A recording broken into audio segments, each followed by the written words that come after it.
Mr. Speaker, what do the Federal Reserve, President Biden, Treasury Secretary Yellen, and the Bank of Canada all have in common? They've all taken responsibility for underestimating inflation. Secretary Yellen said she was wrong about inflation, and President Biden released a plan to fight inflation just last week. So, Mr. Speaker, to the Minister of Finance, where's this government's plan to provide immediate relief to Canadians and combat inflation? The Honourable Deputy Prime Minister. Mr. Speaker, do you know what all of those countries have in common? In all of those countries, the rate of inflation is higher than it is in Canada. In Canada, the latest inflation number was 6.8%. In the U.S., 8.3%. In the U.K., 9%. In Germany, 8.7%. The OECD average is 8.8%, Mr. Speaker. That's what they have in common, and that's how they're different from us. The Honourable Member for Simcoe North. Thank you very much, Mr. Speaker. All those countries measure inflation differently, and perhaps it would have hurt this government to admit just a little bit of humility instead of being blinded by ideology and recognize that the facts on the grounds have changed, and it needs to change course to provide immediate relief to Canadians. We've heard time and time again that this government is providing zero relief and actually defending high gas prices. Despite a windfall of revenues, this government refuses to take immediate action. Why? The Honourable Deputy Prime Minister. Mr. Speaker, you know who should have a little bit of humility when talking about central banks? A member of a party where a candidate for the highest office has impugned the independence of the central bank, which is one of the key institutions in Canada, and Canada's strong institutional... I'm going to have to interrupt the Honourable Deputy Prime Minister. I'm having a hard time hearing today. Maybe it's my age, but I think it's more the voice in this place that is really getting echoey and quite loud. And it's almost like a murmur that kind of has a crescendo to it. And I'm not trying to direct an orchestra here. Please keep it down. The Honourable Deputy Prime Minister, please proceed. Yeah, so we were talking about humility, and I was pointing out that members of a party in which a leading voice is impugning the independence of the Bank of Canada, precisely at the moment when our economy needs a strong, independent and well-respected central bank, that is a person who should demonstrate some humility. The Honourable Member for South Surrey, White Rock. Mr. Speaker, gas prices in my riding are $2.35 per litre. Drivers and transport of goods and services are all hurting. Huge diesel costs mean that it costs more for stores to get product, and already desperate Canadians pay more and more for groceries and essentials.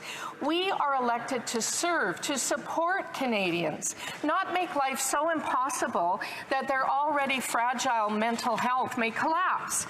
There are common sense answers that this government ignores. When will this Prime Minister give Canadians a break and get rid of ever-rising carbon taxes? The Honourable Minister of Natural Resources. Thank you, Mr. Speaker. Certainly the issue of energy security and energy affordability are top of mind for Canadians, but for people in many countries around the world. We are working in partnership with the United States, with Europe, and with others to ensure that we are increasing production to address the supply issue that is confronting the world right now. We are doing so in a manner that will help us to stabilize energy prices for the long term. That is the commitment that we've made to Canadians, and it's a commitment we're going to deliver on.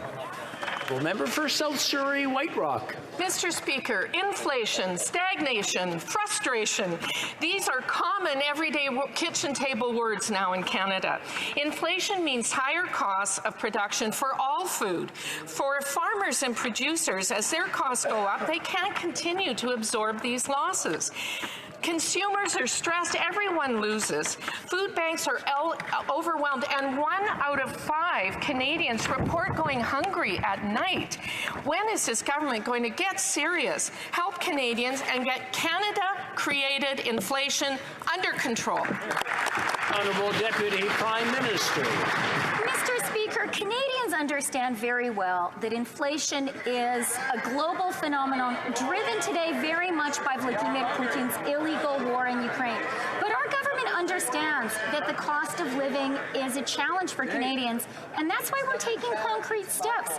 Let me name a few of them. A $500 payment to those facing housing affordability challenges. Dental care for Canadian families.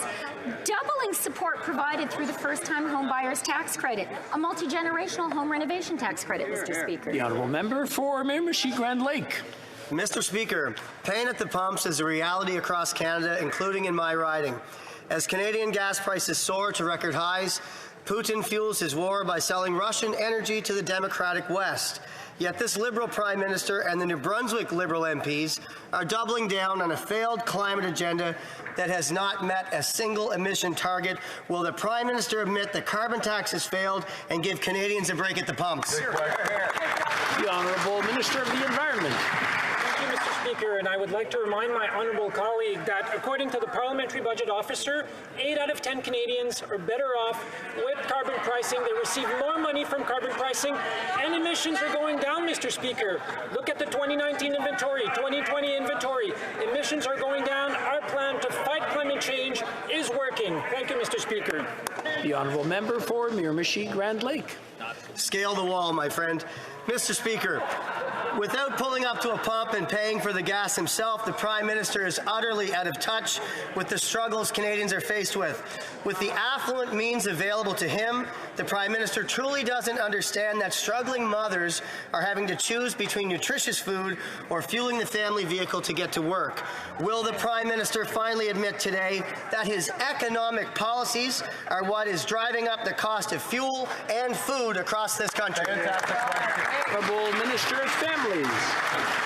Mr. Speaker, that member knows very well that in his province of New Brunswick, we have now reduced childcare fees by 50% thanks to... What a great idea. In fact, that means hundreds of dollars each month in the pockets of the mothers that he is talking about. When it comes to the Canada Child Benefit, for a single mom, that could mean almost $7,000 a year. Mr. Speaker, that's real money for families that need it when it comes to the high cost of living. We have been there since 2015 and will continue to be there for them every step of the way. Thank you, Mr. Speaker. What a great answer.